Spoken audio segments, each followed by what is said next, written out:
बिस्मिल्लाहिर्रहमानिर्रहीम। Dear students of class 6, अस्सलामु अलैकुम वरहमतुल्लाहि वबरकातुहू। आप तमाम स्टूडेंट्स को लेक्चर नंबर 11 में खुशामदीद कहता हूँ। आज हम चैप्टर नंबर 6 स्टार्ट कर रहे हैं।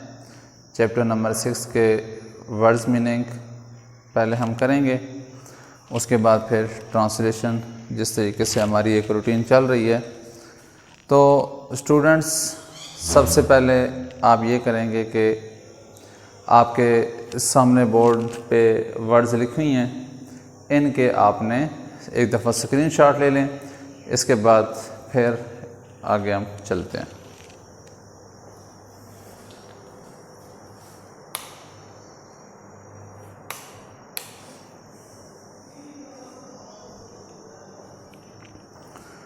जी डियर स्टूडेंट्स, एक बात आपको समझाता चलूँ कि जब आप लोग स्क्रीनशॉट लेते हैं तो स्क्रीनशॉट लेने के बाद वीडियो को पॉज कर दिया करें और जितने आपने वर्ड्स लिखे हुए होते हैं इन सब को अपनी नोटबुक पे लिखा करें।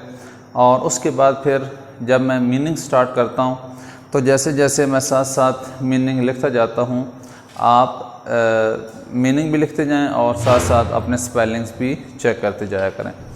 जी, तो आज अपना सबक हम शुरू करते हैं। पहला लफ्ज़ सबक का नाम है रॉबिन्सन क्रूसो। ये एक नाम है एक लड़के का जो इस स्टोरी का एक कैरेक्टर है, उसके नाम से इस चैप्टर का नाम भी रखा गया है।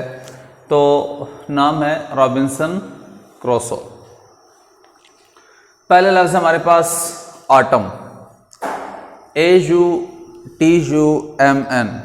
जैसा कि आप सब लोग जानते हैं, ये एक मौसम का नाम है, तो इसका मतलब है ख़ज़ां।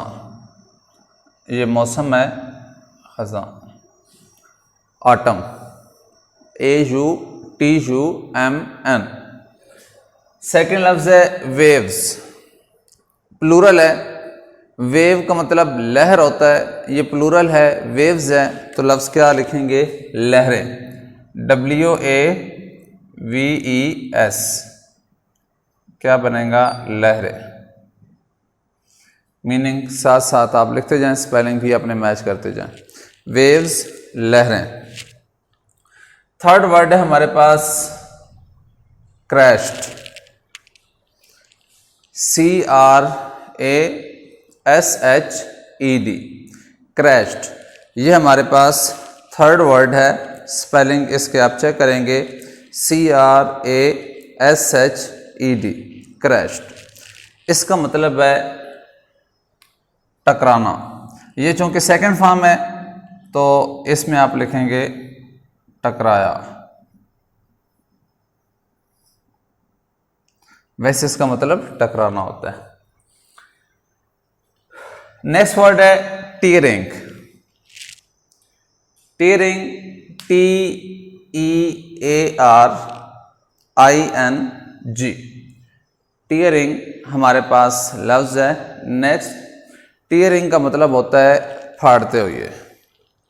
टीयर किसी चीज़ को फाड़ देना, तो यहाँ पे आप इसका मतलब लिखेंगे फाड़ते हुए। टीयरिंग, फाड़ते हुए। साथ साथ स्पेलिंग भी मैच हो रहे हैं आपके और मीनिंग भी आप साथ साथ लिखते जा रहे हैं। टीयरिंग, फाड़ते हुए। नेक्स्ट वर्ड है सेल्स। यहाँ पे सेल का लफ्ज़ जो है वो सबक के अंदर दो जगहों पर इस्तेमाल किया गया है आपके इस चैप्टर के अंदर। तो दोनों में आपने फ़र्क समझना है कि दोनों में फ़र्क क्या है। एक है लफ्ज़ सेल और एक है सेट सेल। सेल का मतलब होता है बादबान। यहाँ पे इस सबक के अंदर इस सेल का मतलब जो पहला लिखा हुआ है बादबान है। बादबान क्या चीज़ होती है? बुक अगर आप सामने रखें, खोलें, पेज नंबर 30 पे आप जाएंगे तो आपको एक बहरी जहाज़ की तस्वीर नज़र आएगी उस बैरी जहाज़ की तस्वीर पे आपको नज़र आएगा कि जहाज़ के ऊपर कुछ बड़े बड़े से कपड़े लगे हुए हैं।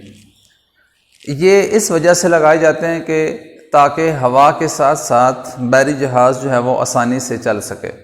जिस तरफ हवा चल रही होती है उस साइड पे अगर जहाज़ को चलाना होता है तो इन कपड़ों को खोल दिया जाता है और फिर हवा इन कपड़ों के साथ टकराती है तो फिर जहाज़ को आगे की तरफ धकेल कर ले जाती है।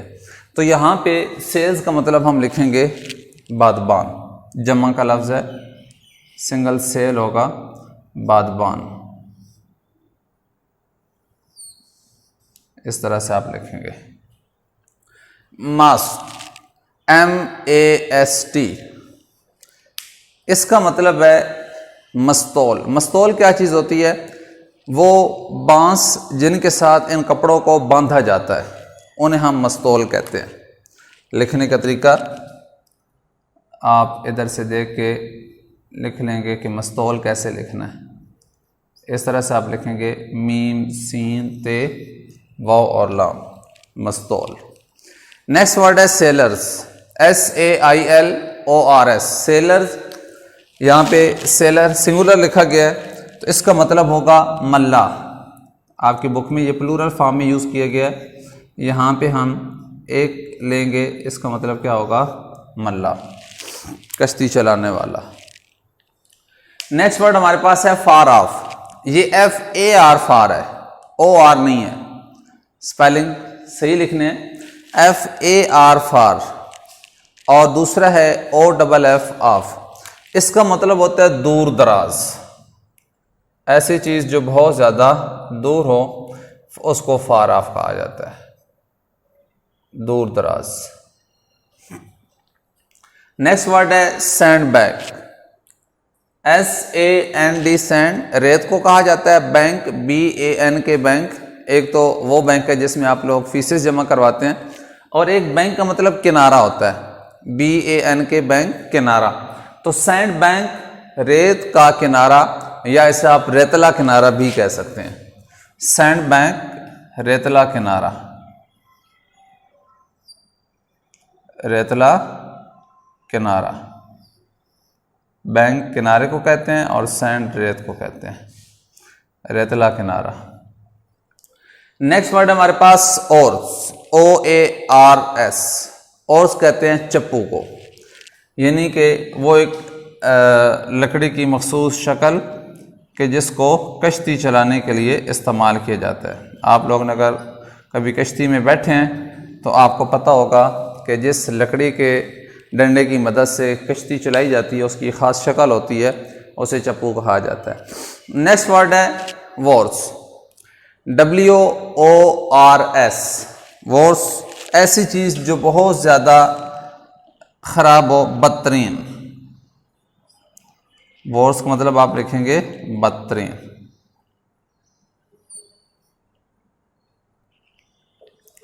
नेक्स्ट वर्ड है all at once, ALL all, ATONCE once. All at once mean अचानक, ऑल एट वंस अचानक, ऑल एट वंस, इसका मीनिंग आप लिखेंगे अचानक। नेक्स्ट वर्ड है overturn, OVER, OVERTURN, turn, overturn. असल लफ्ज़ ओवरटर्न है, ये सेकंड फॉर्म यूज़ की गई है, ओवरटर्न। ओवरटर्न का मतलब होता है उलट जाना, तो ओवरटर्न सेकंड फॉर्म है, लिहाजा यहाँ पे इसका मीनिंग आएगा उलट गई, क्योंकि कश्ती का जिक्र है, लिहाजा यहाँ पर हम क्या लिखेंगे? उलट गई। अगर जहाज़ का जिक्र होगा तो हम लिखेंगे उलट गया। नेक्स्ट वर्ड एंग्री सी। एंग्री का मतलब होता है नाराज। सी कहते हैं समंदर को, नाराज समंदर। क्या मतलब? क्या कोई समंदर खुश भी होता है? नहीं। तो यहाँ पे एंग्री सी से मतलब नाराज समंदर नहीं होगा, बल्कि यहाँ पे हम एंग्री सी का मतलब करेंगे बिफरा हुआ समंदर, यानी कि ऐसा समंदर जिसमें बहुत ज़्यादा तूफ़ान आ रहे हों, जिसमें बहुत ज़्यादा लहरें उठ रही हों, तो एंग्री सी बिफरा हुआ समंदर, ये लिखना ऐसे है, आप देख लेंगे कि बिफरा लफ्ज़ कैसे लिखते हैं। ये देख के आप लिख लेंगे बिफरा हुआ समंदर, बिफरा हुआ समंदर। नेक्स्ट वर्ड है ड्रोन, DROWN, ड्रोन। ये 4 लफ्ज़ होते हैं, आप लोगों ने ज़हन में रखने हैं। एक लफ्ज़ है सिंक, पहला लफ्ज़ क्या है? सिंक। इसके मुकाबले में लफ्ज़ है फ्लोट। सिंक का मतलब होता है बेजान चीज़ का डूबना। जहाँ पे किसी बेजान चीज़ का जिक्र होगा वहाँ पे आप क्या लिखेंगे? सिंक। इसका मीनिंग बेजान चीज़ का डूबना। और इसके मुकाबले में दूसरा लफ्ज़ फ्लोट। फ्लोट का मतलब होता है बेजान चीज़ का तैरना।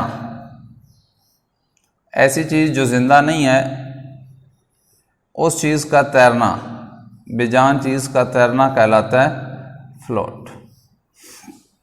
ये 2 लफ्ज़ हो गए। तीसरा लफ्ज़ है ड्रोन, DROWN। ड्रोन का मतलब होता है जानदार चीज़ का डूबना। ड्रोन क्या होगा? जानदार चीज़ का डूबना। और चौथा लफ्ज़ है स्विम, स्विमिंग। इससे आपको याद रहेगा, स्विम का मतलब होता है जानदार चीज़ का तैरना।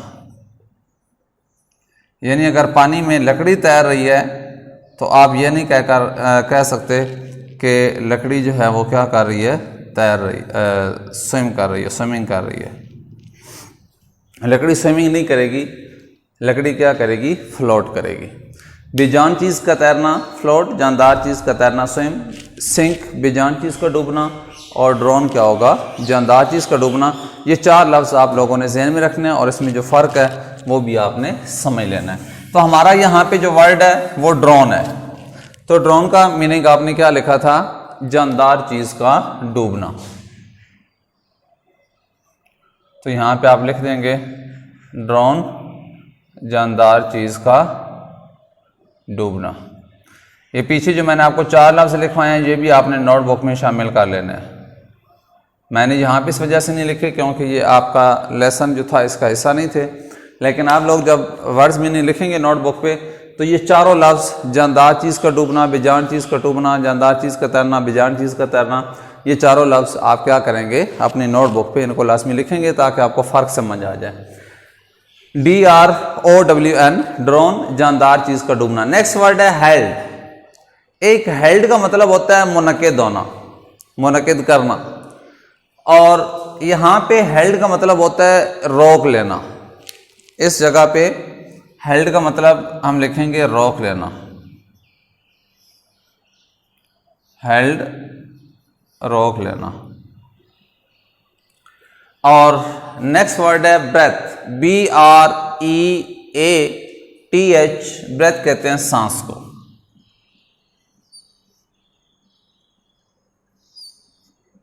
सांस। नेक्स्ट वर्ड है स्विमर, स्विम, जानदार चीज का तैरना। और स्विमर वर्ब से नाउन कैसे बनता है? अक्सर वर्ब के आखिर पे ER लगाने से वो नाउन बन जाते हैं। तो स्विमर, स्विम तैरना, और स्विमर तैरने वाला,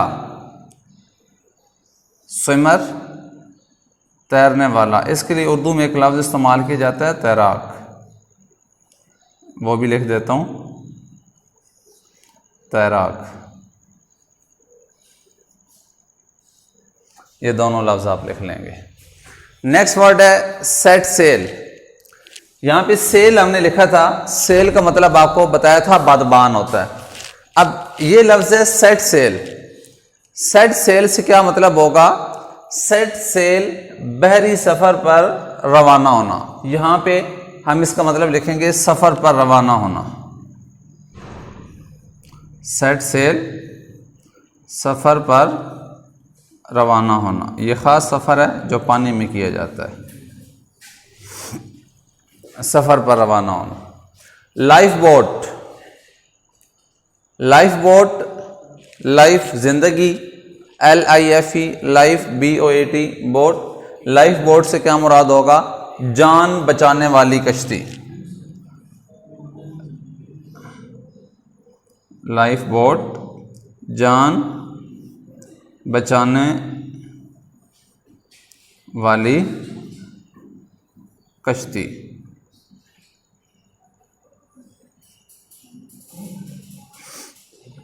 नेक्स्ट वर्ड है डैश्ड ओवर। डैश्ड ओवर किसी चीज के साथ टकराना। डैश्ड ओवर, DASHED,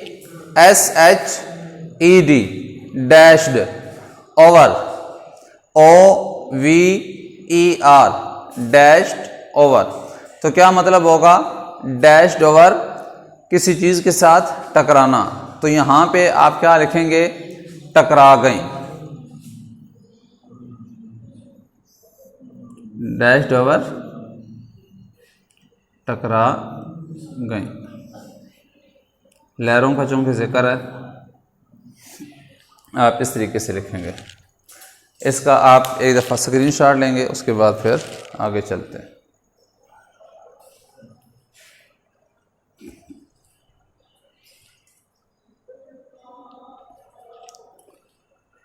जी तो स्टूडेंट्स, आपने इसका स्क्रीनशॉट ले लिया होगा। एक दफ़ा फिर आप इसको मैच करेंगे, जो कुछ आपने लिखा है अपनी नोटबुक्स पे।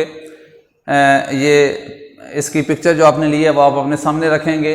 वर्ड्स, मीनिंग दोनों को आपस में मैच करेंगे, कहीं के पे कोई मिस्टेक नहीं है। मज़ीद तसल्ली के लिए आप किसी घर में बड़े बहन भाई, अम्मी अबू जो भी आपकी तालीम के सिलसिले में मदद करते हैं, उनको आप चेक करवा लेंगे। और फिर आपने इनको इन मीनिंग्स को स्पेलिंग समेत याद करना है, और फिर आपने घर में ही इसका टेस्ट देना है। और उसके बाद फिर जहाँ तक आज हमने वर्ड्स मीनिंग की हैं, ये पेज नंबर 31 की पहली 3 line, third line, page number 31, line number 3, जहाँ पे लिखा हुआ है began to swim towards the land, यहाँ तक हमने इसके वर्ड्स मीनिंग लिखे हैं। यहाँ तक ही कल इंशाल्लाह इसकी ट्रांसलेशन करेंगे, और उसके बाद फिर इंशाल्लाह हम आगे चलेंगे। तो मिलते हैं इंशाल्लाह नेक्स्ट लेक्चर में, तब तक के लिए अल्लाह हाफिज़।